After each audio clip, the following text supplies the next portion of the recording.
Can we talk about that now? Oh, absolutely. Chloe, if you just want to stick around, or not, that's fair. Night-night. Here, let me open up my Yeah, copy let of me the open up PDF. this fucker. And it's Sam. At some point, I actually need to make my character for your campaign. For now, Sam's campaign character. One D&D character options. Okay, so this is all to be tested. Yeah. This is all This is all playtest shit, so this is all... It's Unearthed Arcana, which means play with it, see what you like. They're opening up what's the word? Reviews, submissions for this shit starting September 1st. So if we actually start playing it, seeing what we like, what we don't like, I will tell you right now the big general things you need to be aware of. First one, they are changing how the bonuses, where they're applied from. You know how you get racial bonuses? You know, if you're this race, you get a bonus to X, Y, or Z, depending on what the race is. You know, dwarves and orcs get like a strength bonus, and tieflings and dragonborn get charisma bonuses, and all of those. Yeah. What are they They're changing? doing away. They're doing away with racial bonuses. You now pick a race. You get racial abilities. Actually, they're not even calling it race anymore. I dislike that because of political reasons, but that's unimportant. They're calling them legacies now. So take a look at the tiefling. I'll explain the ardling in a second. Yeah, The tiefling. Let me go down to tiefling here. Scroll down to tiefling. No longer are you just an infernal tiefling. There is abyssal, chthonic, and infernal as your legacy. I'm trying to You figure pick out your where the fuck size. tiefling is. I'm not seeing it. It's on page 9. On page 9, okay. Yeah. There it is, yeah. Yeah, so you get to be a medium or a small creature, you know, because you could be dwarfish, I guess. Alright. Speed, 30 feet, lifespan, blah. Dark vision. Here's what it is. The Fiendish Legacy. You are a recipient of Fiendish Legacy that grants you supernatural abilities. You choose from Abyssal, as in the chaotic evil planes, chthonic for neutral evil, or infernal for lawful evil. You gain the first level benefit of the chosen legacy. Starting at 3rd and again at 5th, you gain the ability to cast a higher level spell with the trait. Once you cast a spell with the trait, you cannot cast it again until you finish a long rest. However, you may cast that spell using a spell slot of the appropriate level. And then you can pick Intelligence, Wisdom, or Charisma for the spellcasting ability. And then, you know, they all get access to Thaumaturgy. So that legacy is the new term for subrace. Same thing for elves. You get High Elf, Dark Elf, or Wood Elf legacies. Spells higher level. I do like that they specify now that you can actually cast it using spell slots if you have them. Because, you know, back in for 5th ed, it's like, hey, you could just I use cast it my once one per day. I cast my one a day Hellish Rebuke. Now what? What if I want to cast it more, especially if it's a spell that's not on my usual spell list? Well, Yeah. guess what? Now you can. That's why tiefling clerics, you have such a wide variety of like radiant and necrotic stuff that you don't have anything that deals with like elemental stuff, aside from like create or destroy water or shape water, shape earth. You know, nothing like fire damage or like it's more spectral or ethereal damage instead of elemental. Exactly. But So now, you've got those legacies, and those are pretty straightforward. It's just a subrace system that's been reworked. ooh, infernals have resistance to fire and firebolt. That's actually pretty. I kind of like that. I kind of like that. Abyssal has resistance to poison and has poison spray.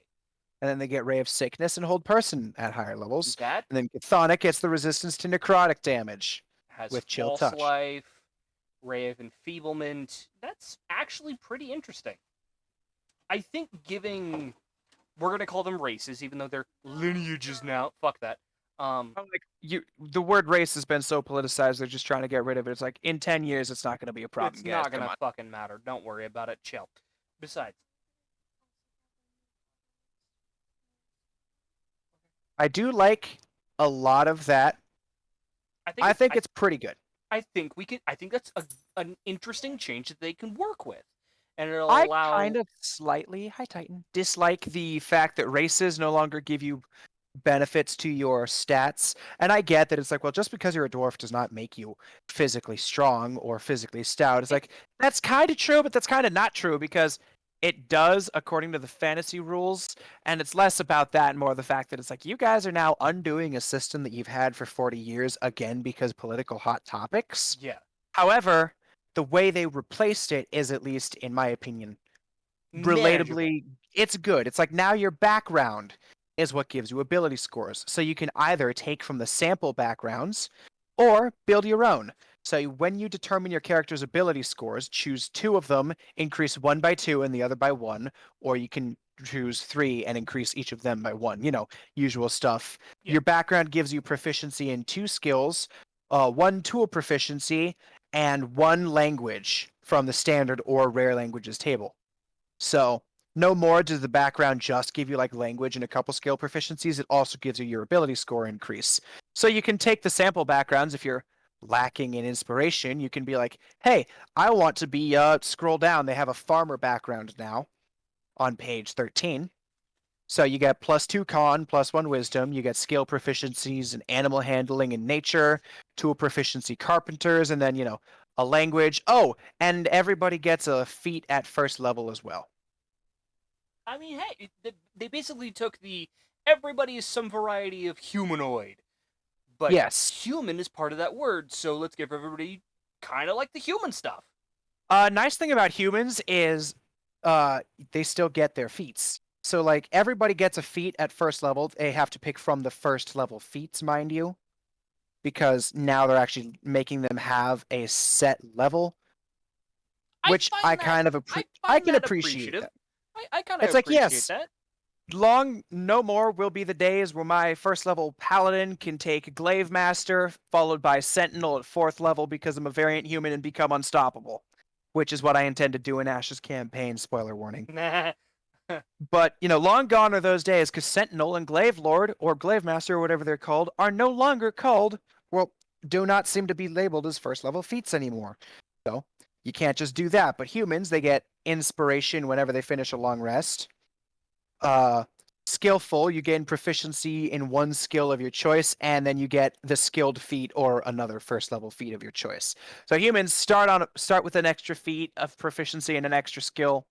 Oh, inspirations now go away on long rests. So Oh, you get 1 a day, if you get 1 at all. But when you receive 1, if you already have 1, you can give it to someone else. And I do actually kind of like that system. I'm probably going to change my inspiration system for campaign 2. I'll keep it what it is currently. But for campaign 2, I'll probably use the onednd system because I like the idea of you get 1 per in-game day, and if you use it, yay, and if you don't use it, you lose it, and you got to do something again. But that being said, the system they have in place now says whenever you roll a 20 for anything, you get an inspiration. It also counts as an automatic success. I do not inherently agree with that. You can roll a 20 and still sometimes fail.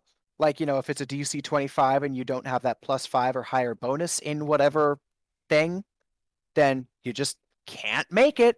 I I feel don't like I don't quite like it because it's a bit mean, but it's like sometimes, no matter how good you are, something is just slightly better. yeah, it's the argument of how so for me, Skill issue. yeah, Literally, the person who cast this thing is better than you. for me the skill thing, you don't automatically succeed on a 20 if you're doing a skill check or an ability check. Same That thing as you don't automatically fail on a 1. If you have a +17 and it's a DC 13, you literally cannot fail yeah, even if you roll a 1. yeah, you're fine. For me though, it's I tend to describe this as one of my players several years ago was like, "Hey, I rolled a 20. Am I able to knock over this wall or Like, some just bullshit like that?" And I was like, "No, a 20 is not an auto but a success. 20 is a win. No, it's not. A A 20, 20 is a critical hit. a 20 in terms of an ability, or in terms of an ability or a skill check, is you do that to the best of your abilities. And sometimes the poor Sometimes your little best halfling isn't going. cannot knock down a wall. Sometimes your best isn't enough, and that's okay. That's What if okay. a god laid down a curse and it requires a literal, master wizard or some godly cleric to undo that curse, but the first level dude rolls a natural 20 on the saving throw when he casts a spell magic? Ain't No, no way some first level wizard can summon enough, or fifth level wizard can summon that much arcane power to undo the effects of a god. exactly. It doesn't matter how well you roll. What matters is how well your character can pull it off. Um, there was that video going around a couple years ago, and it resurfaced maybe a few months ago Mhm. of my dungeon master said I couldn't make this jump carrying all this weight, and I said if I could make the jump in real life, I win, right? So there's the video of, okay, he can make the jump without the gear. With the gear, he doesn't even make it. Mm-hmm. So it's a matter of, this might be a fantasy world, but But a lot of us fantasy has enjoy it for a little bit of realism. but fantasy doesn't mean completely fantastical. Fantasy is just a construct. It is a means to an end. It is not something completely it is not something completely insane. The laws of physics still exist. And for us game masters, we tend to say, okay, this place, we tend to base things off of things that we understand, we experience. We No, you understand. cannot jump up 20 feet vertically without running up first. Or magical enhancements. It's like, no, you cannot do a standing high jump of 20 feet. It's physically impossible. Yeah, it is physically impossible, and we tend to base our worlds off of what we understand. What we understand is Earth.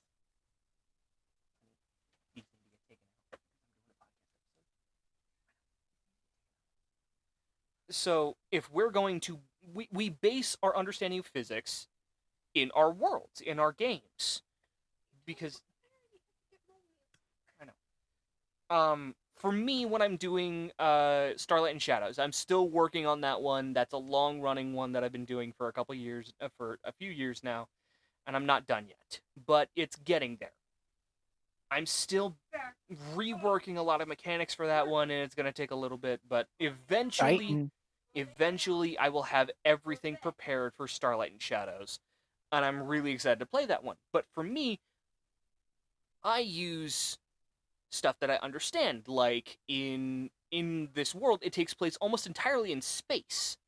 And so you're looking up the physics of space bullshit. Not even the physics of space bullshit. I'm taking inspiration from like Star Wars and faster than light travel, uh, anti artificial gravity reactors that are within ships and space stations, depending on how high end the ship is. If the ship is pretty low end, it won't have a powerful enough artificial grav system, so stuff will just float around, or you jump and you'll just start to float.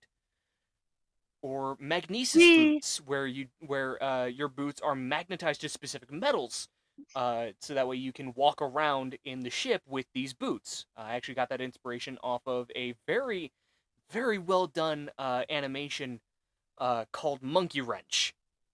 It is a fantastic animation. It is very well done. Highly recommend going and looking at that, because episode 2 is coming out, and I'm very excited. Yay. But my whole thing is, I've been taking inspiration from things that I understand. Star Wars, Star Trek, 2001: A Space Odyssey. Uh, just my own thoughts of just How would creating. this work? Yeah, how does this work? How would this work? Does this work in this scenario? If not, change it around a little bit. So that's where I created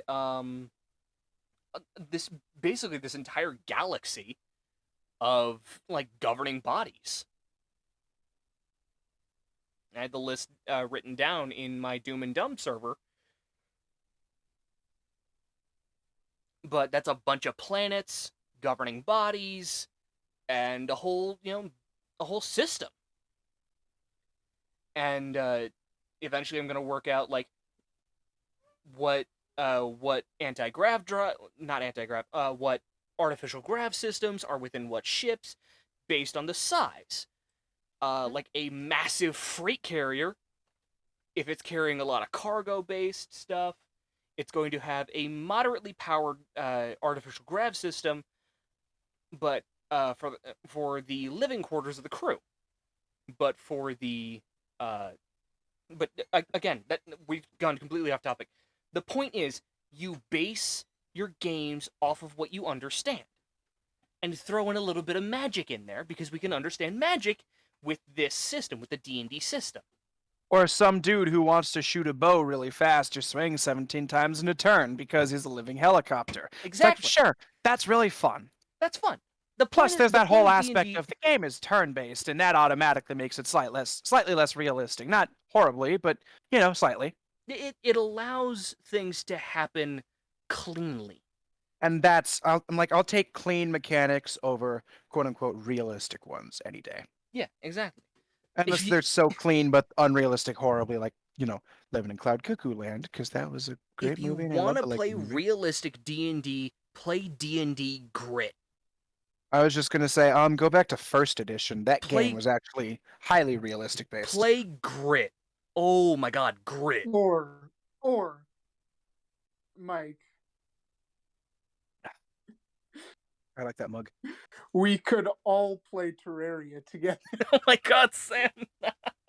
That is true. We could. That is absolutely true. I don't think I don't have Terraria on my computer. I will buy it for you. Please don't. I will. Fucking all right. But yeah, so if I run one D&D, I feel neutral towards the whole race background thing. Like, I feel like you could go with either way. There are good things, but you're kind of doing this whole political dance when you shouldn't be. Yeah, that's the other problem is like this game is being made during one of the worst political climates I've ever heard of in the American history, including the Civil and Revolutionary Wars. So Civil was yike. Revolutionary was yike. Multiple yikes. But then there was also the Cold. The Cold War and pretty much ever since America's World War II, everything after the Korean War was kind of like yikes. Just politically for America. War was just yikes. We were high off of our victory in World War II. We thought we could do anything. I mean, it is what it is. I think we learned our lesson after Vietnam, which was a bit late, but we learned it. A little late, yeah. And we kind of learned our lesson, but also kind of didn't, thanks to the Bush administration with the whole Iraqi freedom. I'll just keep my thoughts on Bush. We'll step away from the politics and just say, I'll just not talk about Reagan while we're here and save that for another day. Let's not talk about world politics. Let's talk about games and D&D. D&D politically, I can see the political reasons behind why they made races the way they currently are.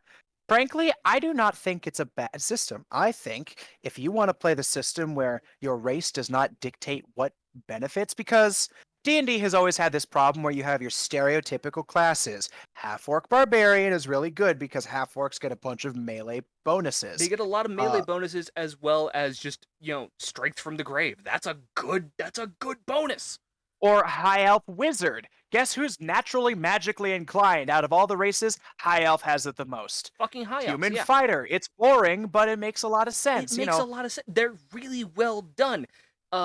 Wood elf monk? Tiefling cleric, not tiefling cleric, tiefling bard. That is a massive stereotype. Half elf monks get it. Oh my god, yeah, it's crazy. There are those stereotypes because they make sense and they work. Dwarven paladins, another common one. Dwarven cleric, though. It's like they have these.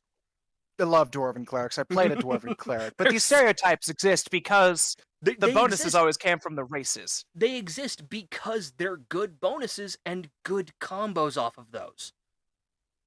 Mm-hmm. You have the human fighter because the human fighter is such a human is a versatile being. And a fighter can do essentially anything that's not highly magically inclined. Bye, Sam. So it's like they work.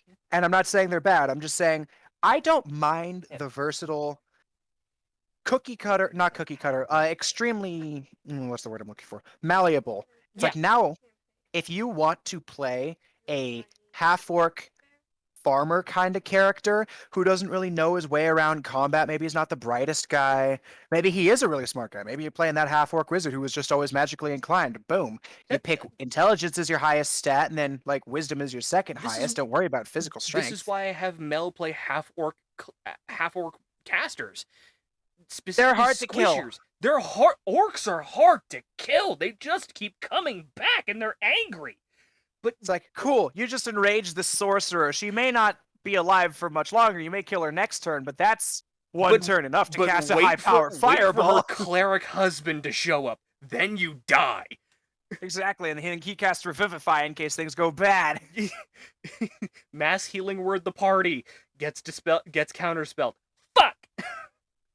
So that, I don't mind that so much. It's like, if you ask me my thoughts on race versus legacy, I say pick whichever one you prefer. Yeah. Frankly, I might try either of them out at some point. I I think might say I have this character archetype in my head that wouldn't fit with the 5th edition rule set based on what the racial bonuses are, so I'll go with the onednd rule set and say, you know what? No, I am going to start with these bonuses because I want to play an optimized character. You know, that subclass I'm making, I had that image in my head, but some of the monk things didn't fit with it, so I homebrewed it. Exactly. D&D is meant to be customizable. They have these rules here as a guideline. If you want to follow them to the letter, cool. If you want to have fun and do your own game, go for it. Yeah. Gary Gygax said specifically, these are a guideline. The rules as written are a guideline, not set in stone. Customize, pick and choose whatever you want. And with onednd, this gives me a bit of Battlefield 2042 vibes, where in Battlefield 2042, you so instead of having these classes, these 4 or 5-ish classes that you could pick from that could do specific things, like the assault had a rocket launcher and heavy assault weaponry, or the engineer who's really good at fixing gear but also has a chain gun to mow down enemies and suppress fire, or the recon has a sniper rifle and can detect enemies. Medic revives faster and has medic bags that he can toss around. With 2042, any character can do that. Any character can do whatever they want. It's called, they gave you the specialists instead of having classes. So you have certain specialists. You have a specific specialist that where enemies are nearby, his chest lights up.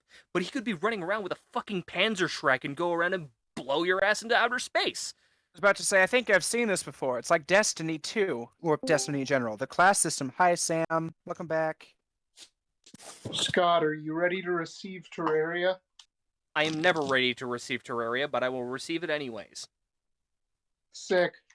I love the class system in Destiny because you can play a Titan, a Warlock, or a Hunter. I have played all 3. I personally prefer Hunter. I know, ew, but just bear with me. I get it. I totally get that. I'm a Titan Warlock guy. I could never get the handle on Hunter.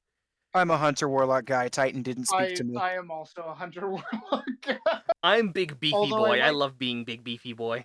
I like Warlock more than Hunter. Fair. I kind of agree depending on my build. But anyways, Solar all Flare. 3 classes do their things, and they have some special things unique to that. And then you have the subclasses. It's like, well, cool, you picked main class, but are you going to be Arc, Void, or Solar? Or are you going to switch from day to day, fight or to even fight? Stasis. Stasis is a huge thing now. I forgot Stasis existed for just a sec. Everybody forgets about Stasis, and I use it, and Until it's not that good. Stasis Hunter walks up and murks you. Stasis Warlocks are not that great, but they're pretty fun to get in rely on the PvEs. stupid turret. The stupid turret is what you rely on. Oh man, I tried Stasis Warlock for a while. Stasis Hunter gets Shatter Dive, mic drop, conversation's over. I switched back to Solar. That was too much fun. I always did enjoy Arc. Arc is just pretty like on all good, 3 of them. Not gonna lie. Arc is I pretty love good. as a hunter just running around and beating the shit out of people with a zappy stick. Or, turning into Emperor Palpatine as a warlock. I mean, I keep going off. Destiny has this class system, and you can pick and choose and very much customize your gameplay style. But, you're still slightly constrained by what your class can do.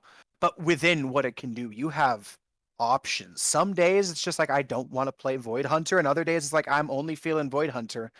I feel like onednd is going for a similar effect where it's like you're not constrained by the physical nature or mental nature of your character. It's kind of more based on what your class can do rather than you're a tiefling, that makes you a devilman, so automatically you get fire, right? Well, there's lots of different tieflings. What if I want to play a tiefling who's of the abyss, who hates the fact that he's of the abyss and just doesn't respect the chaotic evil nature bullshit and says, I'm going to be a cleric and I'm going to fight for Tyr because I hate the abyss. So it's like, sure, he's of this nature, but that doesn't mean shit. And it just gives you that huge customization. Or what if you want to play the halfling barbarian? Sure, they cannot physically wield the great axe, but that can't stop you from having a hell of a time just hulking out every time you rage. So I feel like onednd is really giving us that play how you want. Here's the guidelines, but within that, you have a lot of freedom. You can turn your human wizard into tankier or less tanky. It's definitely giving the specialist type of thing. You are allowed to do whatever you want with this. Go, customize, do what you want. My dad, I think, said it best. Sorry, apologies. No, my dad said it best. He came up with this homebrew system where he basically gave every class expertise, and then rogues just get it twice. Because he's like, the ranger should always be able to outtrack the cleric, barring extraneous circumstances. The wizard should always be able to out-arcana the bard. I mean, the bard is, maybe not the bard, the barbarian. It's like, you should always be the best at what you do. And I feel like onednd is actually kind of following that, because you can now say, hey, I'm doing this. Check your inventory, Scott. I did. Thank you, Sam.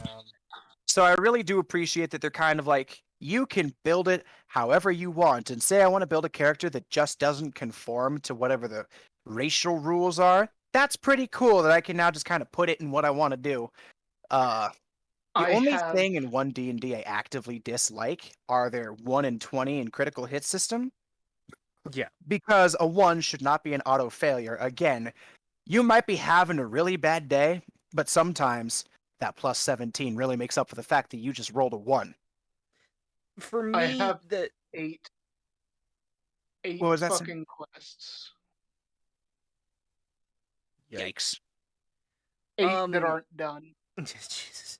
When we're done here, do you want to hop on our Terraria game, Sam? Invite want to invite Scott? Yeah. I'm currently installing it. Give me some time. That's fine. It's gonna take no time at all. Like, we're still chit-chatting here. We'll have plenty of time. I love this mug my mom got me for my birthday. So, to me, I totally understand. I completely agree with you, Matt, about the 1 in 20 fail and success system. 20 is not always an auto success, and 1 is not always an auto failure. Exactly.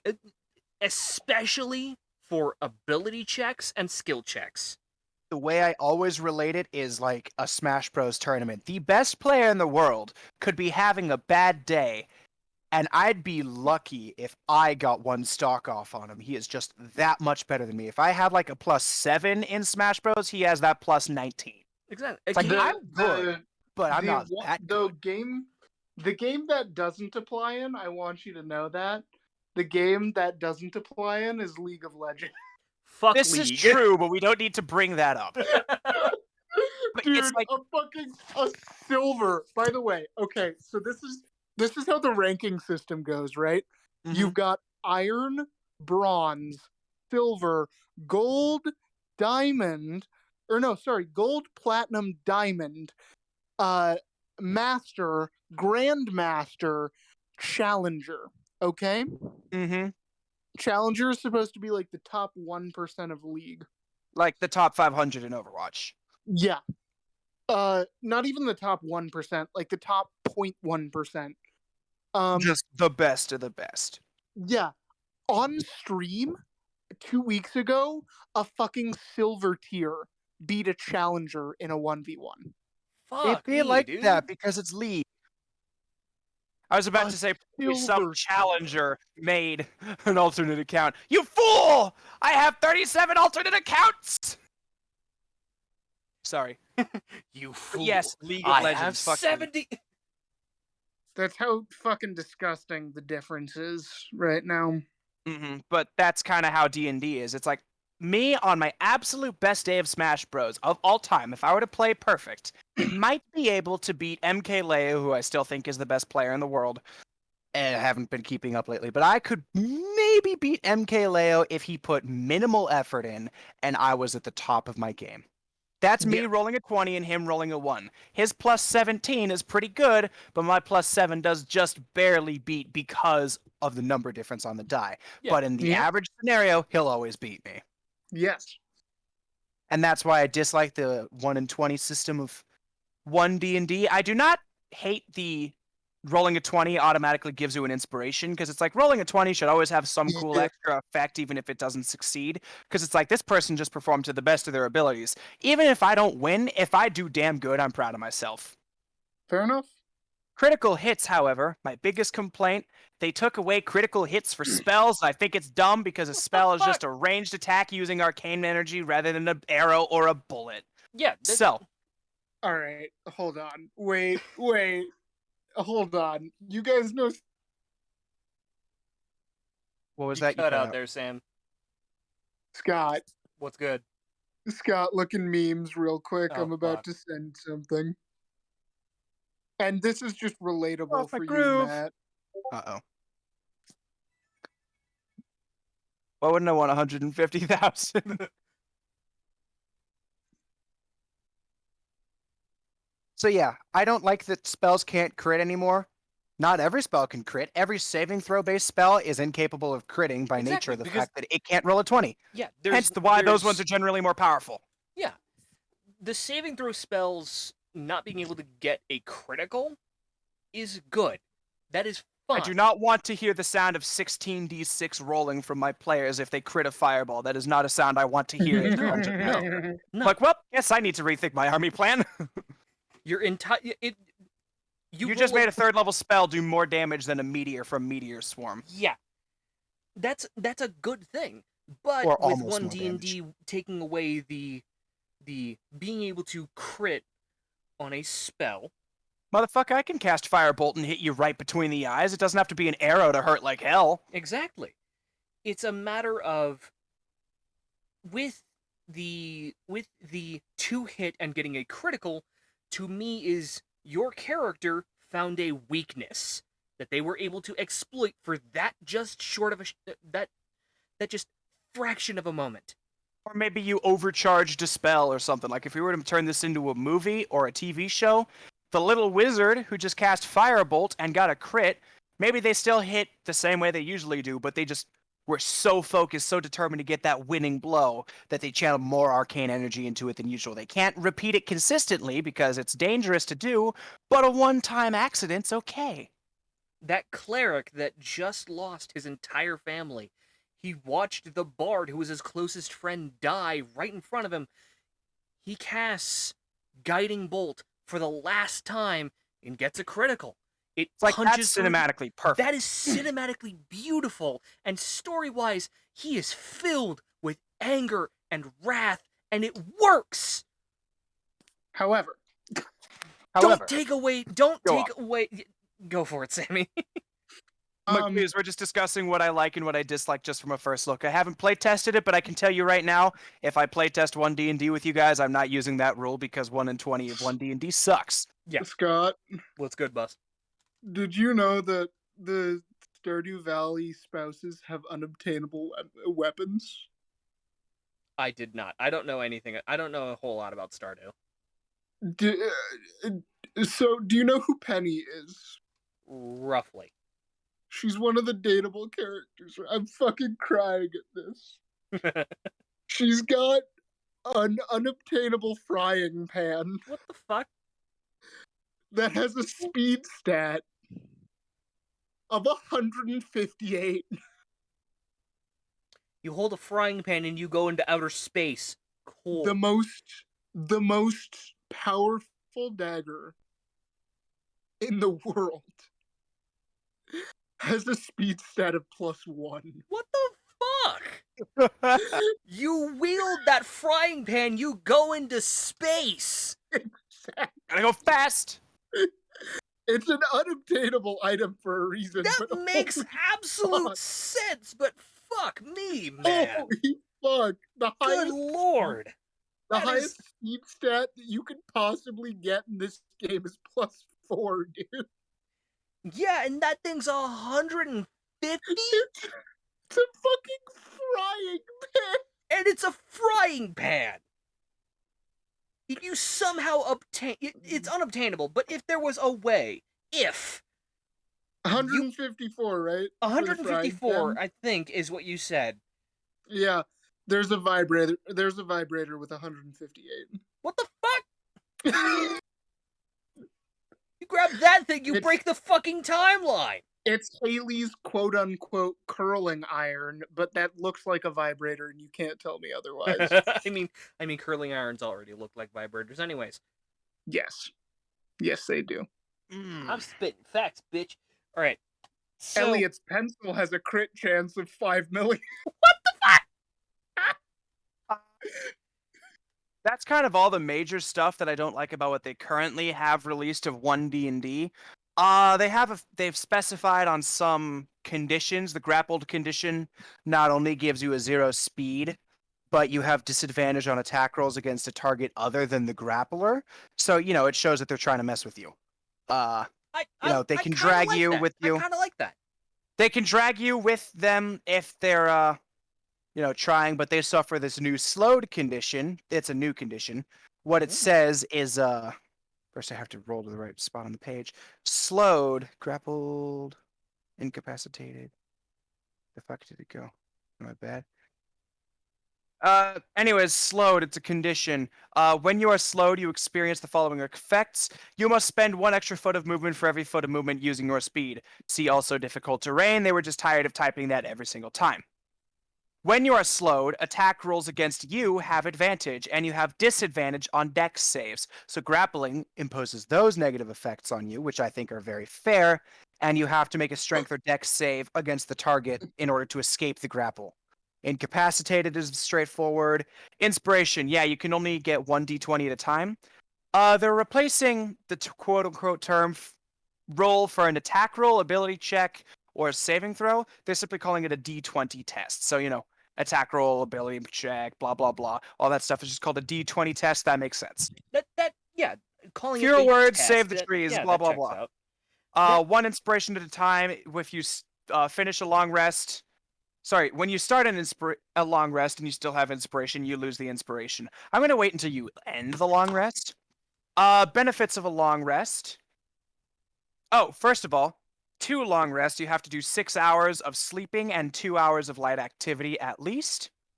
Benefits. A creature regains all lost hit points. That makes sense, since that's how it was. The creature also regains half of their spent hit dice, or you know how that currently works. However, here's a new rule, because a lot of people complained. It's like you get stabbed through the heart, you take a nap, and you're fine.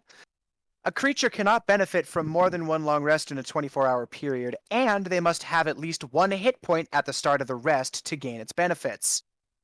Now, making healers noticeably more useful rather than just casting Spare the Dying at range. That's actually pretty good. Because healing spells in 5e, I'm sure you've noticed, are not that good for the amount of damage you're taking. Honestly, yeah, mass healing word, 9 points. It's good for saving a lot of people who are about to die or are making death saves. That's good for fixing people that are in damage by putting a piece of duct tape on them. Then you're fine.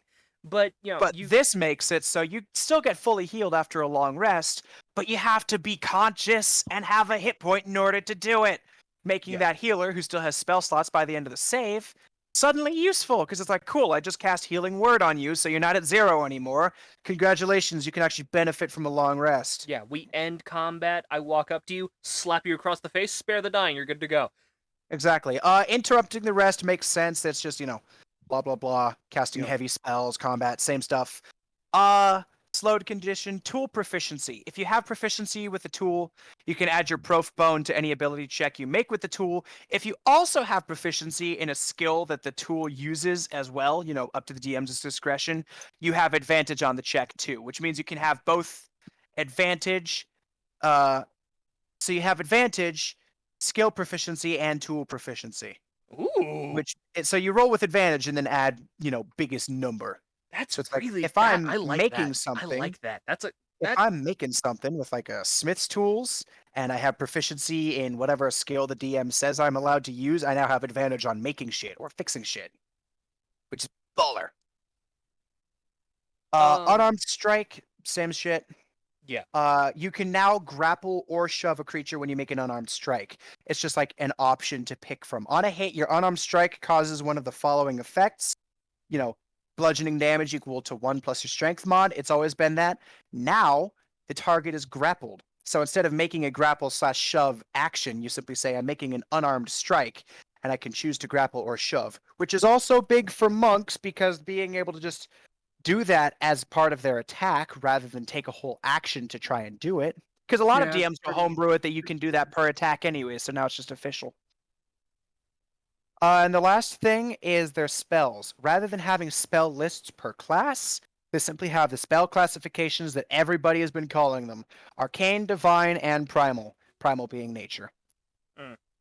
So, they only have 0 and first level spells. I'm sure they're going to get us more as they keep playtesting and releasing more stuff. But, under Divine, Guiding Bolt, Healing Word, Heroism, that shit makes sense. Under Arcane, Dissonant Whispers, False Life, Find Familiar, Hex, Silent Image, Tasha's Hideous. The wizard is no longer prevented from taking Tasha's Hideous Laughter because they don't have any levels in Bard. That kind of makes it a little bit more even. Primal spells, that's all the nature stuff. Purify Food and Drink, Hunter's Mark, Longstrider. Makes sense. The most important thing, actually, is that under arcane spells, the cantrips, Eldritch Blast is not a cantrip, meaning when they release their classes, they'll probably have a warlock feature that is Eldritch Blast rather than it be a spell that you can take. Meaning you can't take Magic Initiate to steal it either. Which, was always so much fun. Fuck you, laughs in 5 fireballs as an arcane knight. I am slightly disappointed that Fairy Fire is no longer an arcane spell because it's so good, but that just makes the druids and the rangers even more useful because now they're the only ones who can cast Fairy Fire, one of the greatest spells. And I do kind of like that. It makes it a bit more exclusive. I liked, imagining in my head, you get magic from different sources, but you're casting the same spells. Kind of cool, kind of because it's like, well, what's the point of specifying in a class other than their big spells and big features? But now it's like, if you pick Ranger or Druid and you get those primal spells, you know for a fact, unless anybody else at the table is casting primal spells, you're likely the only one with access to 95% of those spells, making you feel a lot more special. Yeah, it creates this exclusivity for characters that wasn't really present for 5e, but they definitely tried. I love feeling special with my character. I made Jason to be the smart guy summoner arcanist. He was exactly that in my dad's party because he had the same idea, and he's acting as that as an NPC for you guys. He's like, I am the knowledge repository. I do this shit. But, the moment it comes to an actual combat with you guys, like if he's in combat on your side or anything, and a demon lord hits him in the face, the man's going flying. He can't take it the way Andor and Acadius can. Yeah, he's I've given him some survivability. I'm not an idiot, but it's like, he doesn't want to take too many hits from that demon lord. Yeah, he's a Whereas little squishy. Andor and Acadius say, I have 25 armor class, vaguely. Try and hit me, you squid-faced son of a bitch. Oh, and if you do, I have hellish rebuke. And then hit me over bitch. Here with the first triple-digit health score. Andor was the first, but you're good too. Okay, buddy. First player character, triple-digit health score. Touche. All right. Okay. DMPC. Yeah, he's there because you guys wanted him to be. By you guys, I mean Chloe flirted with him and wouldn't let me not keep him around. He was supposed to be a big, major antagonist. I'll tell you what the original plan was. The original plan was his moment where the gods curse him and make him a Death Knight officially, where, he himself was not, like, deliberately on the path to becoming a Death Knight. He wasn't doing it on purpose. It would have just been a curse by the gods. You guys would have continued to fight him like 3 or 4 times overall. And each time you fought him, he would have been more and more down the descent of madness. He goes from vindication to vengeance to, pure evil. He would have had the chance to save Marilar or spare him. You guys would have gotten there just in time after some big combat to see, this sword clash between Andor and Marilar.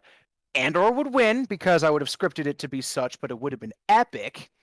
And then, he would have had that chance. You guys would have said, Andor, wait, don't kill him. Like, he would have had every opportunity to spare him, and he would have said no and stabbed him through the heart. He would have disappeared in a flash of godly fire, and the next time you guys would have seen him, he'd have been amassing an undead army as a Death Knight. And it was going to be awesome! And Chloe said, what if I flirted with him instead? I was like, I hate you. Now, hear me out.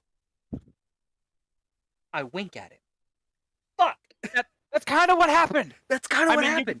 You guys won that combat like madmen, but if you were not so persuasive, even if you had been persuasive, if Chloe herself hadn't come to me and said, Matt, here's the plan, I would have had him trying to escape, formulate a plan to get away from you guys and continue the heist, continue the everything. Now, if you guys had been really smart and just brought him right to Marilar, I'd have been happy to go that way, because either way, I was ready for you guys to win.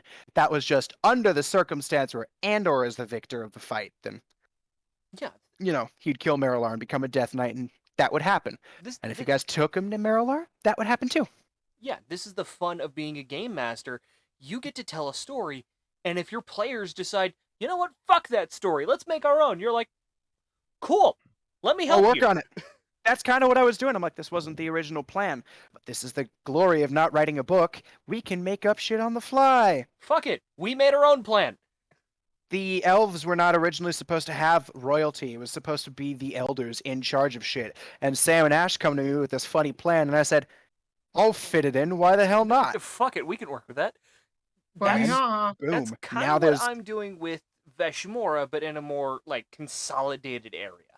Yes, I am working on an entire continent. It is a nightmare to figure out all the politics of this shit. I don't want to tell you. Man, trust me, I know. Starlight You're working and on a Shadows galaxy. is an entire fucking several star systems. And you're just like, fuck this shit. I'm not coming up with the most detailed, intricate bullshit for everything. I'll let you guys figure it out because I'm too tired. Have you looked at the Doom and Dumb? I don't want to. No, you should. Trust me. I put a lot of thought into that shit. I get Where to is be it a at? lesbian robot vat baby. Planets and colonies. Nice. Yeah, it's in Planets and Colonies. I made up all of these origins for all of my players. Like, you can set up with any of these planets, and each one of them will give you a certain bonus. But it will also detract from you as well. I get to be a lesbian cyborg vat baby. Yep. I love that. With an electric axe and a portent for rage. Yeah, you came from Ralphium, weren't you? The snowy one. Yeah, snow-covered planet Ralphium. You were a child of science. Yeah, I was a child of science, and for work, what I did is I would basically be a test subject for products. Yeah. And I was a test subject for products because I was fucking good at it. I had a pretty complex understanding of neurochemistry and biology as a result of my upbringing, and also the fact that I am I don't complain and also barely ever speak is just sick. I've been working with Sam on the politics of Evermore, especially because some of the things you guys do here are going to have those lasting effects, like I was telling you about, Scott, with your character's immortality and everything. Oh, they're not some of these things are going to have some of these things are going to have lasting effects to the point where Sam's campaign 5 million years in the future. It could change. It could also be entirely very different from everything. If Sam just puts his campaign somewhere in the future, of course it's going to have. In the far distant future. Matt, Matt, I just sent you the link to another one of the messages that pertains to the system. I have it pinned in general. Let's see that. For the transport known as Simon, Junker ship. Yeah, so it doesn't have any... So, since this is me going into some... I love this. I haven't done this in so long. I haven't been able to talk to people about this fucking game for so long. I'm going to start booting up my Terraria while you do. Yeah. Excellent. Because I'm I think I'm done looking at the PDF. Yeah. So, Simon, since he's a junker ship, he doesn't really have the most powerful AG drive, so you're gonna be floating around a little bit. Obviously. Isn't it like confirmed that Gene's just gonna become the second mechanic? I mean, I guess. I mean, you are a child of science and on Porthan, He's gonna so look at a wrench, look at all the fucking upgrades that need to happen, and just be like, I well, got it. Ghost and More play. work. I was playing McScriggles, wasn't I? Fuck. I don't know. Oh, Yes, I was sure. McScriggles. But yeah, I have I all of these believe different you made this. I have all of these different like governing bodies. I've got the Coalition of Law and Order, the Colony of Production Distribution, the Church of Strong Law, the Planetary Alliance, and the Galactic Law Enforcement. Like, there's all these political factions involved, and Yeah, I've got this whole system going around, and I even have a bad guy. Fucking finally. He's based off of one of my friends from work, and a good buddy from high school a few years ago. What was I? Feindal or Civ? I think it was Feindal, right? But yeah, that's my whole thing. Fuck yeah, dude. Anyways, Witty Banter. That was us So basically yes, having I'm a... like, we should discuss this because I find it Yeah, interesting. it was a good I'm thing that pretty we sure had it was a Feindal. chance to definitely talk about the new system coming out and figure out what the fuck's going on with that. Hello. Hello. I'm Oh, like, right, I yeah, like I some had of these the dev- things. I'm curious to see what they're gonna do with more of these things as time goes by. And I hate one of the things. And I Scott, absolutely despise this 1 in 20 system. Scott, is Terraria downloaded yet? It is downloaded. Give me a fucking minute. I gotta What are we doing?